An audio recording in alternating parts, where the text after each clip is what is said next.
Bonjour, bienvenue dans la série sur la mécanique quantique. Nous allons attaquer maintenant la physique statistique. Alors, nous en avions déjà eu un aperçu, il y a déjà pas mal de vidéos de cela, et j'expliquerai au fur et à mesure ce qu'il est nécessaire de savoir sur la physique statistique classique pour pouvoir présenter la physique statistique quantique, bien entendu. Alors, nous avons vu les deux types de particules, les fermions et les bosons, qui ont des comportements collectifs tout à fait particuliers. Et on se doute bien que dans des collections, dans des comportements collectifs tels que des substances, des matériaux, des gaz, cela doit avoir un impact sur leurs propriétés. Les bosons ont un comportement grégaire, les fermions sont soumis au principe d'exclusion. Cela conduit donc à des comportements statistiques globaux qui sont différents que nous avons déjà cités. La difficulté avec les objets macroscopiques, les substances, les gaz, c'est que le nombre de particules, d'atomes, molécules, est absolument énorme. Vraiment gigantesque. Nous l'avons déjà dit, quelques grammes de matière, c'est des millions de milliards de molécules. Traiter de ce genre de système en détail est mission impossible.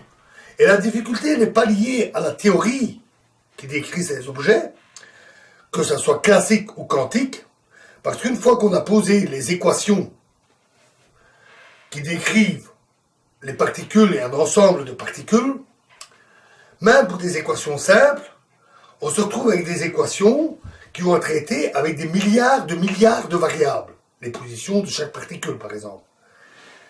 Résoudre un tel système d'équations est totalement illusoire. Même avec les plus puissants ordinateurs du monde, même en les rassemblant tous, on n'y arriverait tout simplement pas.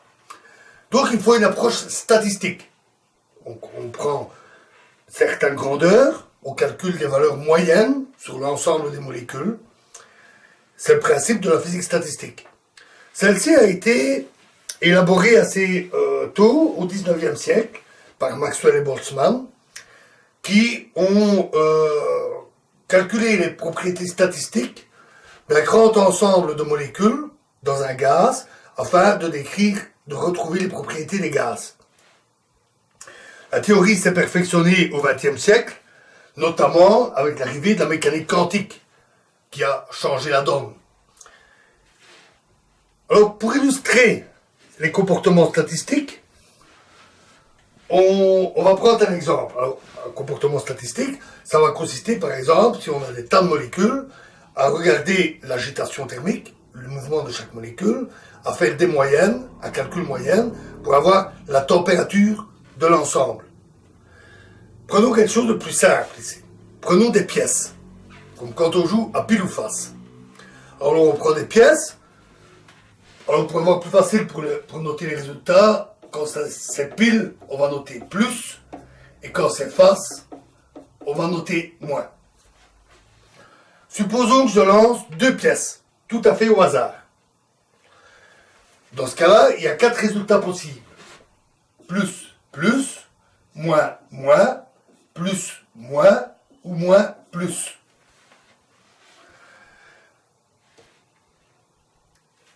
Les deux cas ici doivent être distingués. Parce que c'est la première pièce qui donne pile ou la deuxième qui donne pile. On peut le distinguer. On peut suivre les pièces des yeux ou alors on peut les distinguer du fait qu'elles ne sont jamais parfaites. Il y a des petits défauts de la structure du métal, etc. qui font que c'est discernable. Même si on n'y fait pas attention, il est toujours possible de faire la distinction. Donc on doit bien distinguer les différents cas. Et on va supposer également, par simplicité, que les deux pièces sont parfaitement identiques, au moins pour ce qui est de leur poids, de leur forme, et qu'elles sont bien équilibrées. Et donc que tous ces résultats sont équiprobables. Chaque cas a une chance sur 4 de sortir. Par exemple, on a une chance sur 4 de faire 2 piles. On peut regarder les propriétés globales. Par exemple, la propriété que les pièces ont les mêmes faces. ou la propriété globale que les pièces ont des faces différentes. Il y a deux cas avec même face, il y a donc une chance sur deux. Deux cas avec des faces différentes, une chance sur deux. Alors ça, c'est une statistique tout à fait classique. C'est sur ce principe que fonctionnent tous les calculs statistiques classiques. Nous allons l'appeler, au moins ici, Maxwell-Boltzmann, et on notera MB en raccourci. C'est plus facile. Considérons maintenant qu'on n'a que trois cas. Plus, moins, moins, ou plus, moins. Évidemment, avec nos deux pièces, ces trois cas ne sont pas équiprobables. Mais on va supposer qu'ils sont équiprobables, que chacun des trois a autant de chances de sortir. On pourrait avoir des pièces biaisées, qui rendent plus probables certains résultats, ou alors simplement avoir un dé à 6 faces. Sur deux faces, il est noté plus, sur deux faces, il est noté moins, moins, et sur deux faces, il est noté plus, moins. Et quand on tire le dé, on a un des trois résultats au hasard. Les probabilités sont un tiers. Et la probabilité même face, c'est ça, c'est 2 chances sur 3. La probabilité face différente, c'est une chance sur 3. C'est aussi le cas des bosons. Parce que dans des bosons, on sait que les particules sont indiscernables.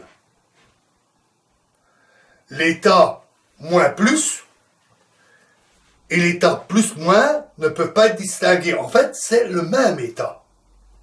Et dans les relations, on l'a vu, on prend une forme symétrique. Donc on fait plus, moins plus. On divise par racine de 2. Donc on prend l'état plus, moins. On ajoute l'état moins plus. On divise par racine de 2 pour la normalisation. Ce qui donne un état. Donc c'est typique des bosons. Et donc on va appeler ça la statistique de Bose-Einstein. BE. Enfin, dernière possibilité, supposons qu'on n'a qu'un seul cas. Plus, moins.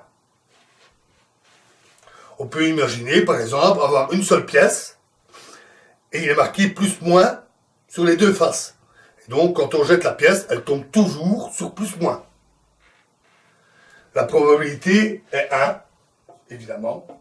Et même face, probabilité 0, face différente, probabilité 1. Au lieu d'une pièce sur laquelle il serait marqué cela, on peut imaginer que ce sont des fermions. Les fermions, nous l'avons vu, sont soumis au principe d'exclusion. Ils ne peuvent pas être dans le même état, ce qui exclut automatiquement les états comme plus et moins. Il ne reste que l'état plus moins. Impossible à distinguer du moins plus, c'est le même état, même raisonnement que pour les bosons là. Alors, quelles sont les principales différences entre les différentes statistiques? Ben, c'est que certains aspects sont amplifiés ou réprimés. Par exemple, la probabilité même face. Une chance sur 2, ici. Et pour Bose-Einstein, c'est 2 chances sur 3. Et 2 sur 3 est plus grand qu'une chance sur 2. Et pour Fermi-Dirac, bien sûr, c'est 0. C'est totalement réprimé. Et ce facteur, la différence entre les deux, croît très vite. À supposer par exemple que j'ai 10 pièces, avec toutes les combinaisons possibles, plus, moins, plus, etc. Toutes les combinaisons possibles de jeter 10 pièces.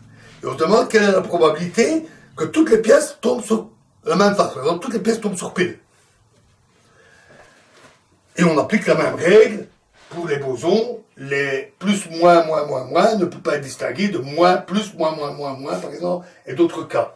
Et bien on calcule qu'avec 10 pièces, il y a une chance sur 512 d'avoir les mêmes faces, en statistique classique, et 2 chances sur 11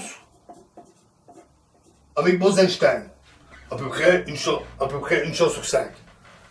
Ce qui est évidemment beaucoup plus grand que là, environ 100 fois plus grand. Et ça croît très très vite. Avec 1000 pièces, seulement 1000 pièces, la probabilité d'avoir les mêmes faces est ici 2 fois 10 exposant 198 fois plus grande que là. 2 fois 10 exposant 198, c'est-à-dire un 2 suivi de 198 zéros. Ça fait un paquet de milliards. Et ça, c'est l'amplification de la probabilité pour Bose-Einstein. C'est colossal. Et on n'a que 1000 pièces. Dans des substances, on a des milliards d'atomes, de molécules, donc on imagine que l'impact doit être absolument énorme. Y compris pour Fermi-Dirac d'ailleurs, où on a carrément probabilité zéro. Alors voilà, donc, petite histoire, donc j'ai dit Maxwell Boltzmann, 19e siècle.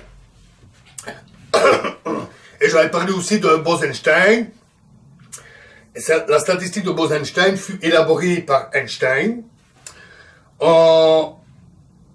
ce qui s'est basé sur les photons et sur les travaux de Bose.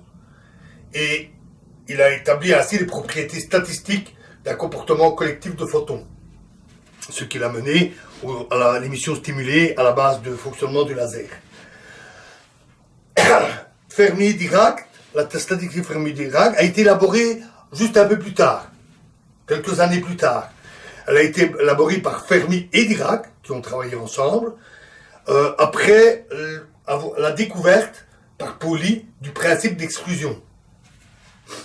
Donc qui a permis de découvrir ce phénomène qui a ici que plus moins, et donc ils en ont tiré les propriétés statistiques. Voilà, on a planté le décor. Dans la vidéo suivante, nous reviendrons sur une situation assez proche que nous avions déjà vue avec les comportements collectifs des bosons. On avait déjà ce facteur d'amplification. Nous allons voir ce qui concerne l'émission et l'absorption des photons. Je vous remercie.